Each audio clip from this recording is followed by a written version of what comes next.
Let's look at the question here. We have a diagram. In the diagram, a semicircle WXYZ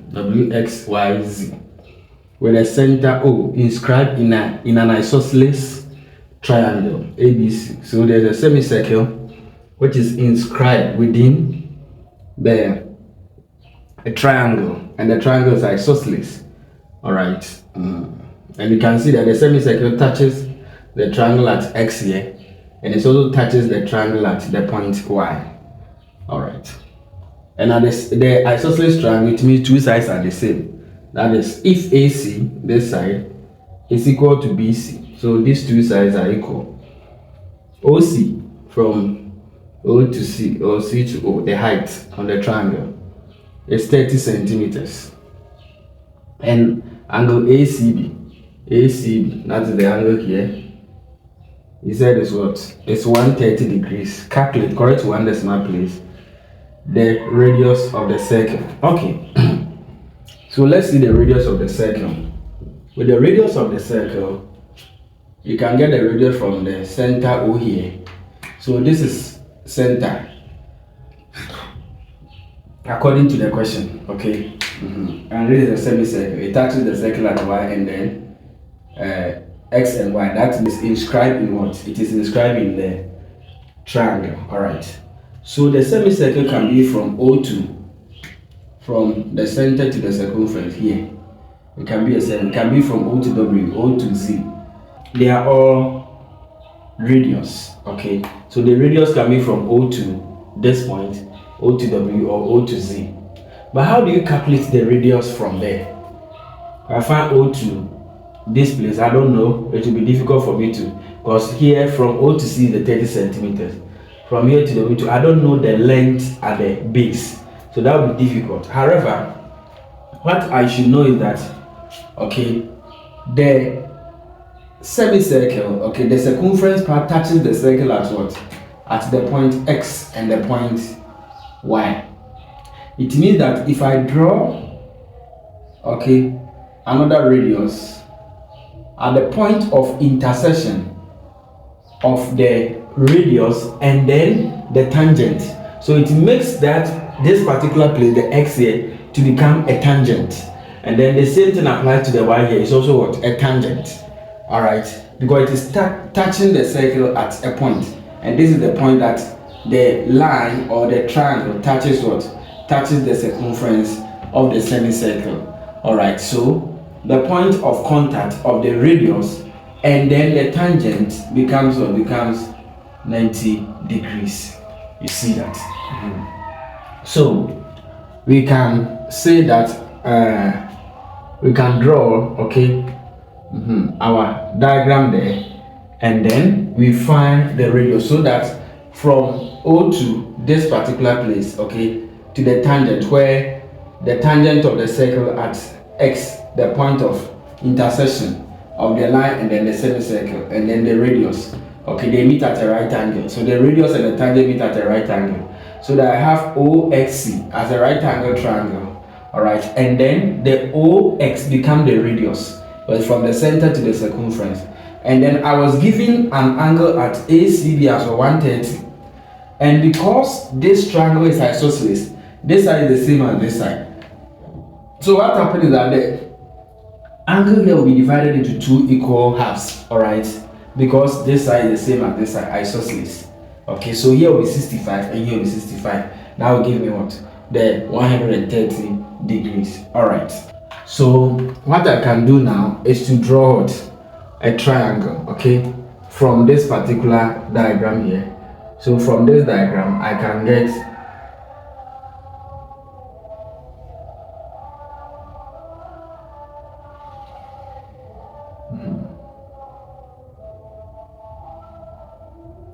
and this is O, this is X, and this is C, and then here is going to be 65 degrees, and here is what?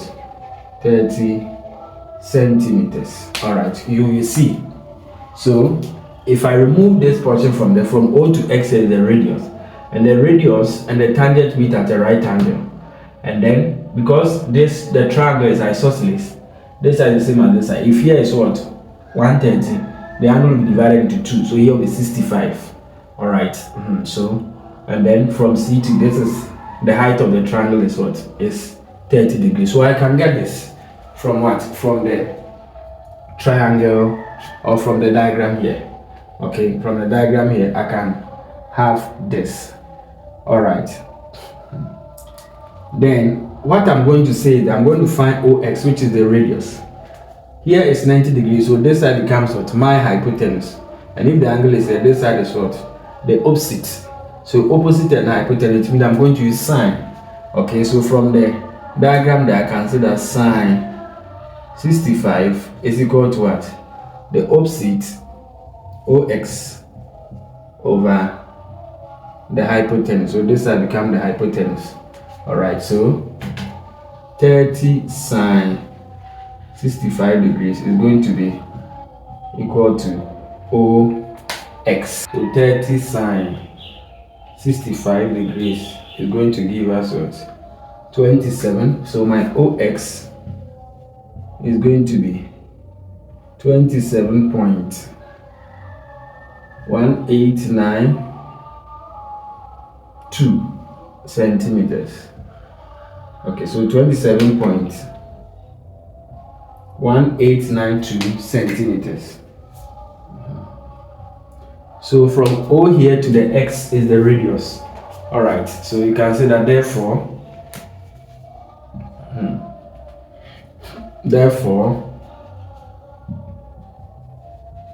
the radius of the circle is what? Is 27. We're asked to correct one decimal place, 0.2 centimeters. So this is the radius of the circle, 27.2 centimeters. The next one, area of the shaded portion, pi is 22.7. So it will be area of the shaded portion. Okay. So when I look at the diagram here, okay, we have a triangle, and then within the triangle we can get to our semicircle. So if you want to find the area of the shaded portion, it is the area of the triangle minus the area of what? The area of the semicircle. So area of the shaded portion is equal to area of the triangle minus area of the semicircle.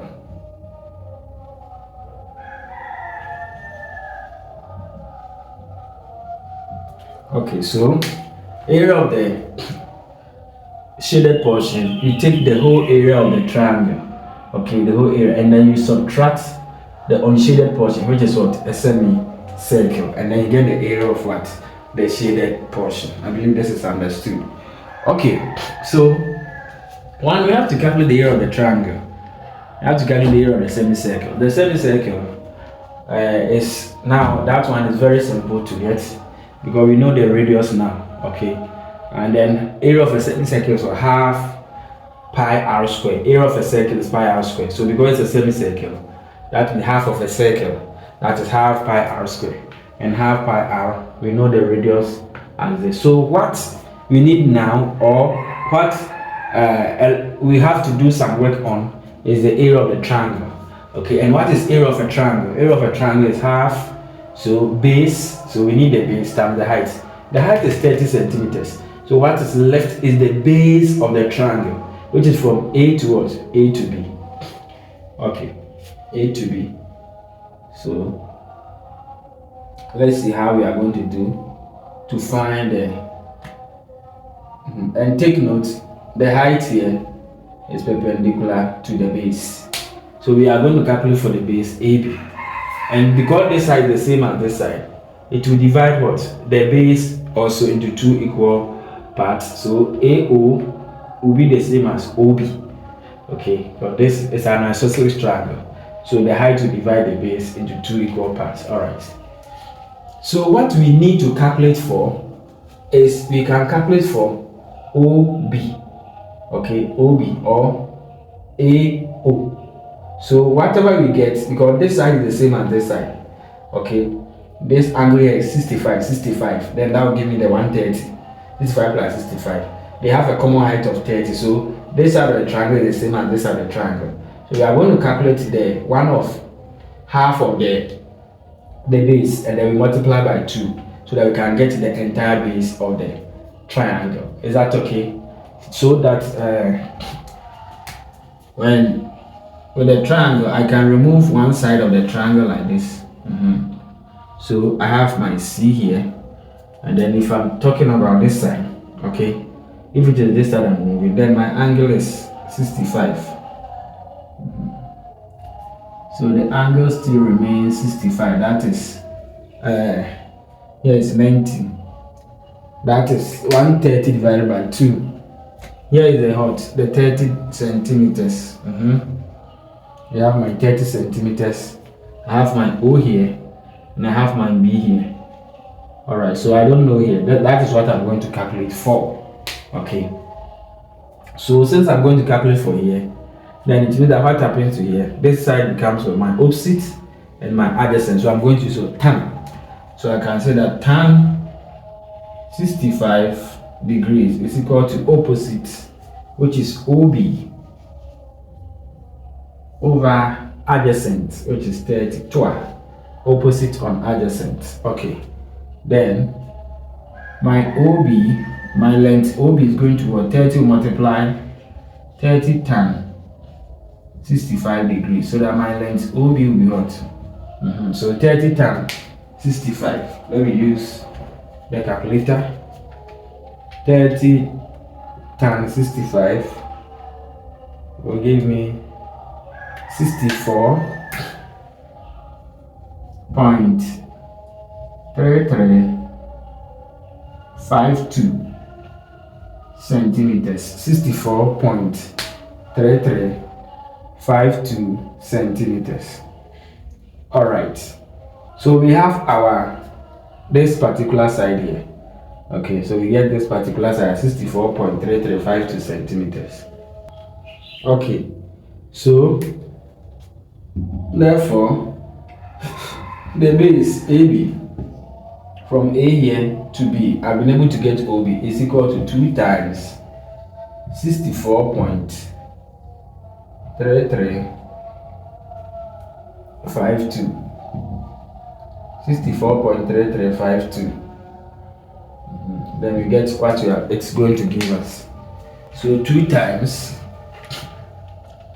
64.3352, and that will give us 128.6704 centimeters.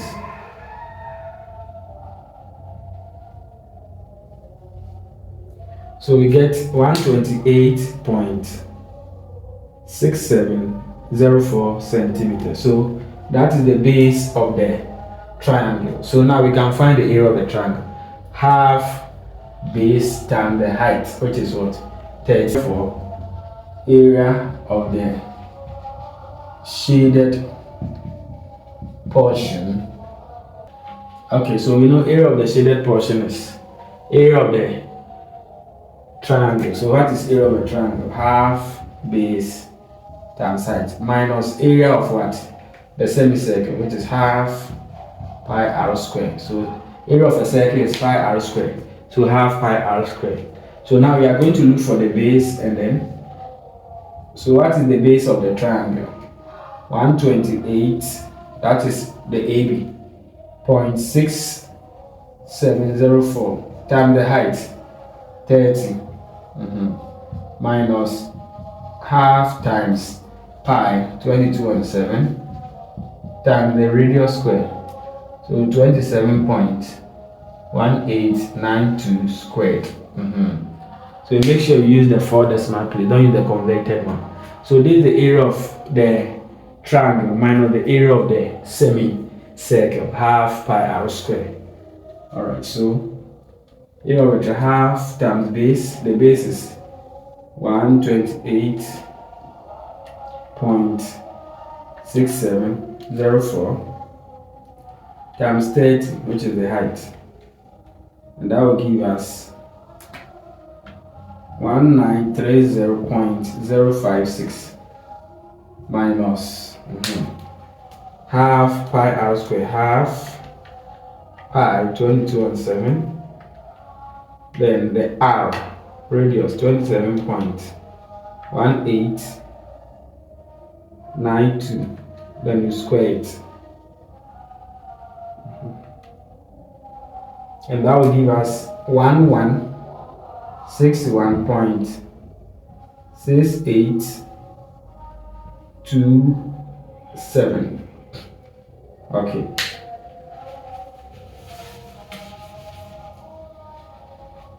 So this is what we have. So after that, we subtract 1930.056 minus 1161.6827, and that will give us 768.3733 centimeters squared, because it's area. But the question was asking to correct one decimal place, so that will be 768.4 centimeters squared. That is to one decimal place. So this is our answer to this particular question there. Okay, I hope you have learned something and you have really enjoyed the lesson. All right, I'll see you again in our next lesson. Enjoy your day. Bye bye.